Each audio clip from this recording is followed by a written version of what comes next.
Congo, Congo nde mboka, mboka ngo mokengeli koi, mboka ngo mokengeli léopard.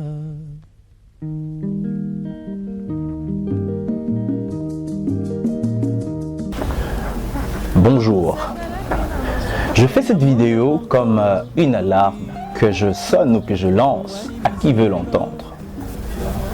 Et cela concerne tout ce qui se passe dans mon pays, dans ma ville Kinshasa, en Afrique et partout dans le monde. L'homme est fait ou a été créé de manière à ce qu'il sait s'adapter à n'importe quelle situation et à n'importe quel environnement. Ainsi, certaines situations que nous ne pouvions pas supporter il y a quelques années, on a fini par se familiariser avec et tout ce que ça pouvait susciter comme scandale, comme difficulté n'existe pas aujourd'hui. Il y a de ces choses qui, dans nos mœurs, nous qui sommes bantous, africains, ne pouvons pas supporter. Des pratiques contre nature que je me tais de dire ici parce que nous sommes dans un réseau qui peut bien me supprimer ou supprimer mon compte. Mais nous, en tant que bantous, nous ne pouvions pas supporter ces choses, ces pratiques qui étaient contre nature. Mais aujourd'hui, ça passe. Bien que dans notre culture, dans nos us, ces choses ne pouvaient pas passer. J'évoque cela pour faire allusion à ce qui se passe dans ma ville. Toutes ces tueries, tous ces meurtres, tous ces assassinats, la guerre à l'Est et toutes ces autres choses dont je ne cite pas ici. Il y a une chose qu'il faut savoir. Un peuple qui a vu trop d'atrocités finit par perdre son humanité. Je répète, un peuple qui a vu trop d'atrocités finit par perdre son humanité. En d'autres termes, une personne ou un groupe d'individus qui a trop vécu dans l'hostilité, dans la guerre, dans la turbulence, finit par perdre son sens humain, son sens d'homme et s'adapte. Il n'y a qu'à voir ce qui se passe dans la ville de Kinshasa. Il n'y a qu'à voir comment les insultes sortent de gauche à droite. Il n'y a qu'à voir comment les véhicules, les motards, comment nous nous comportons dans nos rues. Vous allez voir que nous avons perdu un sens humain. On est devenu comme des animaux. C'est devenu comme une grosse jungle où il n'y a pas de loi et chacun fait ce qu'il veut. Mais là n'est pas mon sujet.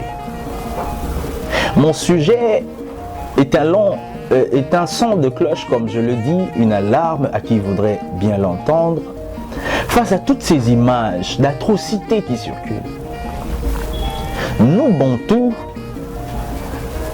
nous avons un sens de respect face à la vie humaine, face à la personne humaine. Nous avons même un grand respect face aux morts, qu'ils soient nôtres ou d'ailleurs. Voir un cadavre est un scandale pour un enfant. Nous, on a grandi dans un environnement où, même quand il y avait un deuil dans la famille, on ne pouvait pas se présenter devant le cercueil parce que ça nous effrayait. Ça nous effrayait. Et voir un accident, voir les tripes d'une personne, voir une blessure, c'était effrayant, c'était à peine supportable. Notre sensibilité en tant qu'enfant et même certaines grandes personnes ne pouvaient pas voir une blessure, ne pouvaient pas voir certaines choses. Mais aujourd'hui, nous avons fait grandir une certaine pratique où les images des guerres, les images des atrocités, les images des tueries, de tout genre circulent dans les réseaux. Le réflexe de l'homme aujourd'hui, de nous, c'est que quand il y a un accident, quand il y a une tuerie, quand il y a quelque chose, le premier réflexe, c'est de sortir son smartphone, de filmer et de diffuser. Ainsi, sans le savoir, nous sommes en train d'infecter notre esprit ou on est en train d'entraîner notre esprit à s'adapter à l'atrocité que nous étions incapables de supporter il y a quelques années. Si nous, aujourd'hui, arrivons à voir un homme qu'on a déchiré de l'intérieur, qu'on a estirpé ses tripes, on arrive à supporter cela, je vous assure que dans les années à venir, nos enfants arriveront non seulement à supporter ces images, mais ils arriveront même à estirper de même les tripes d'une personne. Alors mon cri d'alarme est lancé vers la sensibilité de nous qui sommes hommes. Nous qui sommes bantous, qui sommes noirs.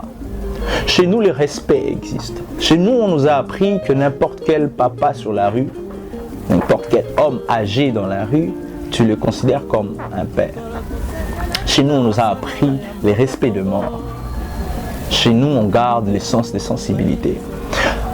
Alors, sans le savoir, nous l'avons fait parce que c'est un mouvement. Nous avons, nous tous, partagé quelque chose. Nous avons, nous tous, eu les réflexes de filmer. Et ce qui est scandaleux, nous voyons dans nos rues que même après un accident, quelqu'un qui a connu un accident, les premiers réflexes des gens devraient être de venir au secours de cette personne. Mais le premier réflexe aujourd'hui, c'est de sortir son smartphone, de filmer et puis de divulguer. Nous cherchons, je ne sais pas moi, une exclusivité, nous cherchons des vues, nous cherchons quoi? Quoi que ce soit que nous cherchons. Nous sommes petit à petit en train de perdre notre humanité. Alors mon peuple, peuple de mon pays, peuple de ma ville, peuple du monde, tu n'es pas un animal. Tu as été fait, pour le dire, à l'image du Dieu. Un Dieu compatissant, un Dieu amour. Ne deviens pas ce que tu n'as pas été. Revenons à nos sources, revenons à notre sens de l'humanité. C'est votre frère, Rostin Kadi.